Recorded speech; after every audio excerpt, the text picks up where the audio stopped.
Mas, assim, voltando a essa questão da crise, Sim. o que acontece? É muito comum, não sei se você já percebeu nos seus estágios, às vezes chega a pessoa com dor de cabeça, dor na nuca, e às vezes a pessoa já chega, você vê que ela tá ansiosa, tá desesperada, Uhum. com razão, porque, né, às vezes não teve uma explicação certinha de que muitas vezes é assintomática, Sim. acha que às vezes a pressão tá muito alta, e chega lá, tá mesmo.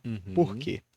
Porque o próprio fato de você ter uma dor vai fazer a pressão subir também. Então, uma coisa retroalimenta a outra. Sim. Às vezes é difícil separar o que, que é, essa dor é por conta da pressão ou a pressão tá alta por Por causa causa da da dor. dor. É muito Uhum. comum de acontecer também. Na maioria, essa segunda coisa Uhum. que eu falei. Normalmente, a dor, você tá com dor, você fica estressado, Sim. você não tá se sentindo bem, você fica inquieto, isso aí, sua pressão vai subir. Sim. Então é muito comum no pronto-socorro chegar. E às vezes as pessoas se assustam muito com valores. Também, tá Uhum. 16, tá 17. Sim. Não é bem assim. A gente tem que ver muito nessa parte de sintoma. Beleza, uma dor de cabeça, uma coisa mais leve, ok, a gente vai tratar com analgésico. Se precisar, se estiver muito alto, a gente pode até dar um antihipertensivo, mas a recomendação é que a gente trate a causa. Primeiro, tá Ok. ansioso? Remédio para ansiedade, vai melhorar. Uhum. Tá com dor? Analgésico. Vai melhorar a dor, vai melhorar a pressão. Agora, por exemplo, se a pessoa sente, começa a ficar com a visão embaçada, se a pessoa perde a mobilidade de alguma parte do corpo, pode ser um sinal de uma emergência Sim. hipertensiva. Se for uma dor muito forte, normalmente a gente caracteriza, por exemplo, uma dor de cabeça assim, a mais forte que a pessoa já teve na vida, por exemplo. Quando é um sinal mais importante, uma coisa mais grave, né, que a própria pessoa vê que Tem alguma coisa não é errada exatamente, acontecendo, não é né? algo muito comum, né? Uhum. Essas emergências hipertensivas não é nem tão comum assim no pronto-socorro Sim. que são realmente quando a pessoa já tem um longo histórico de pressão alta, descontrolada, é um pouco complicado de chegar. É, e é importante também, dentro desse contexto, tem uma diferença também. Não sei se você já viu de urgência e de De emergência emergência. hipertensiva, né?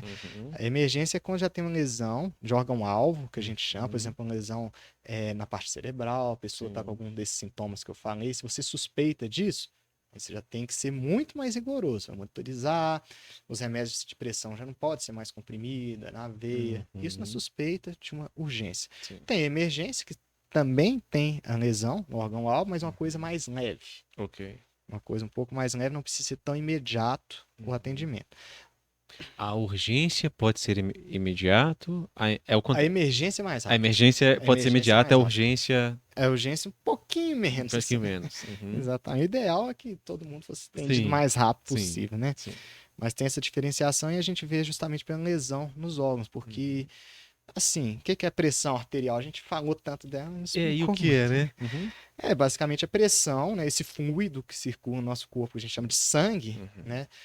Igual a gente vê, por exemplo, uma casa tem um encanamento, na hora que Sim, você pega uma mangueira para aguar seu jardim, tem uma determinada pressão de fluxo ali. Se sim, você colocar o dedo na ponta, ela vai sair um pouco mais forte, né? Você está sim. aumentando a pressão porque você diminuiu ali a área. Uhum.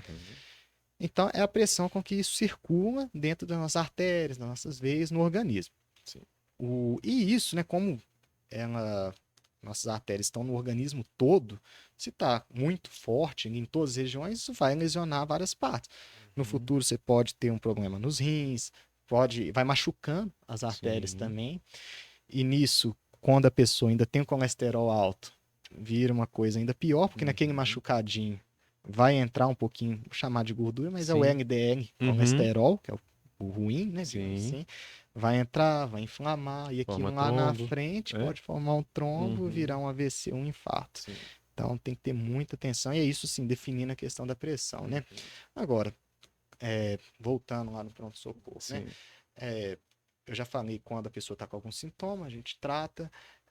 Se a pessoa não estiver sentindo nada em casa, aí a gente tem que tomar cuidado mais quando a pressão estiver acima de 180, sistólica, 120, a diastólica. Diastólica. A diastólica é até mais perigosa quando está nessa altura Uhum. toda, 120 é muito comum da gente ver. Sim. É recomendado buscar ajuda nesses casos, sabe? Só explicar pro pessoal o Pode que é a falar. sistólica e a diastólica, né? Claro, claro. Fique à vontade. A sistólica é aquele primeiro valor que a gente tem quando a gente mede. Por exemplo, Uhum. 12 por 8, né? Que a gente escreve 120 lá, que é o Uhum. jeito mais correto, mais formal da gente Sim. falar. Essa é a pressão sistólica. A diastólica é o segundo valor ali. Você vai escutando, no último som, Uhum. vai dar a pressão diastólica. Então, numa pressão de 120 por 80 ou 12 por 8, 120 é a sistólica, Exatamente. 80 diastólica. diastólica. Uhum. Ou 8. Ou 8, podemos como o falar pessoal assim fala. também. Exatamente. Sim.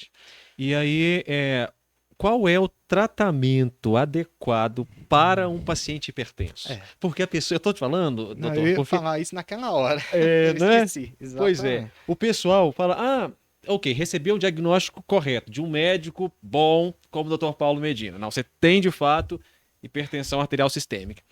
Só que a pessoa vai lá e ela acha que ela vai tomar losartano, É. hidroclorotiazida e tá tudo bem para comer o churrasco o dia inteiro, né? Não fazer exercício físico. Exatamente. Ah. Mais um motivo que as pessoas saem um pouquinho frustradas do consultório, né, cara? Não é todo o caso, Sim. mas muitos casos a gente dá tipo uma espécie de uma chance, digamos assim, né? É uns primeiros 6 meses ali da pessoa tentar mudar a vida dela, né? Tentar frear todos esses agentes agressores que estão ali no organismo. Então, a gente dá esses 6 meses para fazer uma atividade física adequada, para ter uma alimentação melhor, né? Evitar gordura, evitar a questão do sódio, tentar perder um pouco de peso. Beleza, marcamos o nosso retorno, conseguiu? Às vezes a pessoa não vai precisar nem de remédio, né? A pressão às vezes já melhorou com as medidas, a gente chama de mudanças de hábito de vida, né? Tratar a ansiedade também ajuda, é outra coisa que confunde muito na hora do diagnóstico. Tratou tudo isso, melhorou a pressão, às vezes nem vai precisar de remédio. Mas tem muita gente que chega no consultório de fato já querendo um pouco de remédio. Assim, é importante, né? Nos casos que precisa de medicação, tem paciente que precisa até de 2, 3 tipos, até mais às vezes, de remédio. É importante tomar certinho, né? Fazer as mudanças de hábito de vida. Nunca vai ser uma coisa que não seja relevante. Sim. Sempre é importante. Mas dá aquela impressão de caminho um pouco mais fácil, né? O remédio. É mais fácil você tomar um remédio de manhã e outra à noite do que ir correr na esteira, Exato. digamos assim, né? Exatamente.